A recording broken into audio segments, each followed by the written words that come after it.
Why sound is so important is because rarely are crimes so perfectly captured in the camera's frame. It can be happening around the corner, through walls, outside of windows, things like gunshots.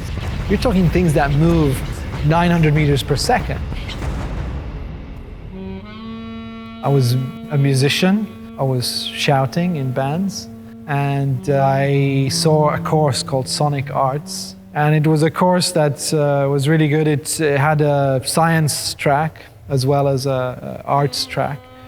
And from there, I met Eyal Weizman in an exhibition curated by Anselm Franke. I said, what's this?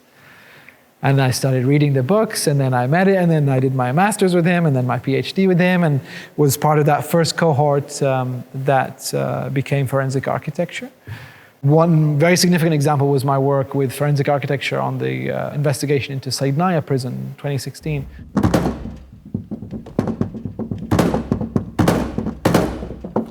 "20 sheets of bread landing on the ground could never make a sound as loud as a car crash in Notre Dame Cathedral.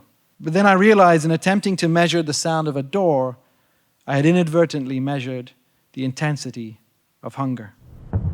What was remarkable is that they were kept in one cell for the entirety of their incarceration. They were lived under brutally enforced silence. That features heavily in the performance of After Effects, the stories from those witnesses.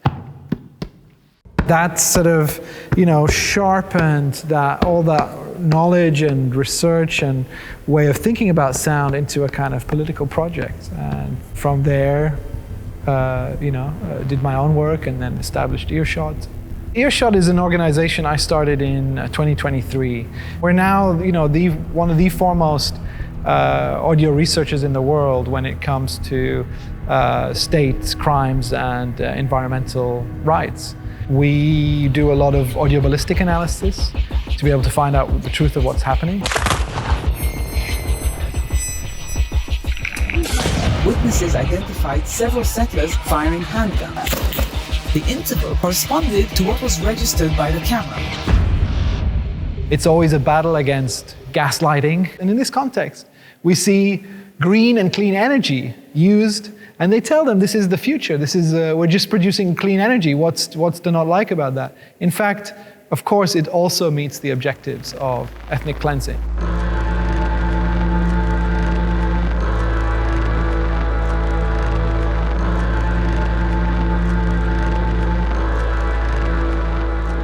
So Zifzafa is a project that was developed over 2 years of research together with the community in the occupied Syrian Golan Heights. Zifzafa is an old word, now obsolete. You don't use it anymore. It's one I found in a poem.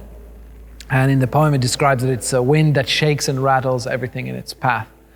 Earshot. And I developed this research primarily as a way to advocate against the construction of 31 of the largest land-based wind turbines that are being built on occupied land. And they make a massive amount of noise. This is a test on Saturday, 12th of August.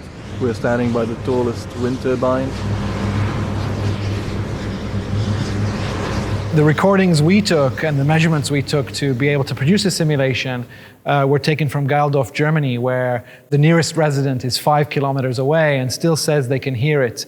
Imagine then what it's like to be just 35 meters away. These are 35 meters away from homes. Some are built 50 meters away from homes. It will bathe the land in noise. And what we see in our research is that this produces a kind of sonic annexation of the land.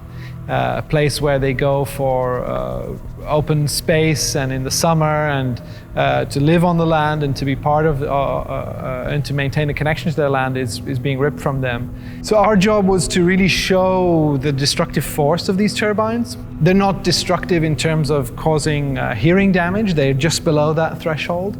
But they are destructive in the sense that they will divide a community from within, a people from their land.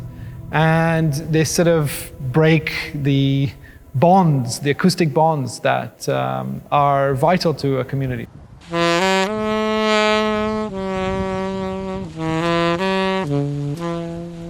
What we decided to do was to construct a video game simulation, use video game technology for several reasons. One of them was to produce a simulation in which you could move through that site. You could go into your home, onto your farmland, if you're from that community, and turn on the turbines and show just how much your life will just totally change. This project is not yet constructed, it's under construction. So we had to use a technology that could simulate something. And also as a repository, as an archive of all of the sounds that will be lost. So right now, Zifzafa is the only place you can turn on the turbines and hear its destructive force. In the future, it will be the only place you can turn them off and hear what the area sounded like in the past.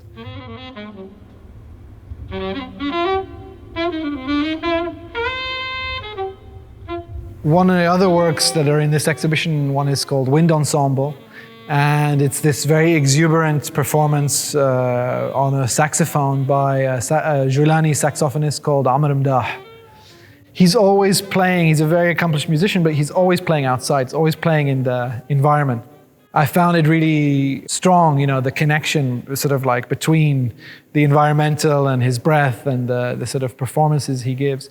And I wanted to capture that. And the house on which he's performing will be 50 meters away from one of those turbines in the future.